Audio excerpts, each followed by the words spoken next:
este ano que ahora remata, nesta comida que este ano se fai enchantada con esa idea de irla rotando por todas as zonas da Ribeira Sacra, pois hai que consideralo un ano tremendamente positivo. Foi un ano onde batimos récords de produción, donde as bodegas a maiores de ser o ano máis grande subiron o precio da uva un 9%, o lineal, donde as ventas están aumentando, donde pois esa outra, digamos, esa gran ferramenta que será tamén seremos xa somos BIC, chegar a ser Patrimonio da Humanidade, sigo o seu camiño como pasando paso a paso, e esperemos que po ano que ven o 20 sea pois ese ano anterior a ese 21 que en teoría pois será ese gran ano donde a maiores de outras, de seguir medrando e seguir facendo cousas, cheguemos a ser ese Patrimonio da Humanidade.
Patrimonio da Humanidade pode ser, en principio, unha boa cousa e debe de ser. O noso sector do viño negociamos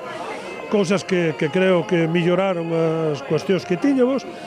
pero hai que reivindicar que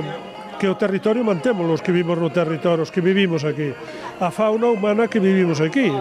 pois os que manteñen a paisaxe, e eses somos todos os que viven no territorio, pois os do viño prioritariamente, pero tamén os do forestal, os da carne, os do leite, os medios de comunicación que traballadas nesta terra, eses son esos que e somos, no conxunto, os que mantemos este territorio vivo e os que facemos que isto sea un lugar engallolante para calquer persona que viva aquí neste territorio, que poda ser un espacio de futuro para a xente que aquí vivimos e para os que veñan. Espero que isto que estou dicindo pois non pase desapercibido, que reivindiquemos esa realidade, que todos traballemos nesa línea e que non pase como moitas veces que veñen os pícaros de turno a levar gran parte do diñeiro que vai destinado a un territorio e que ao final non vai para o espacio que debía ir.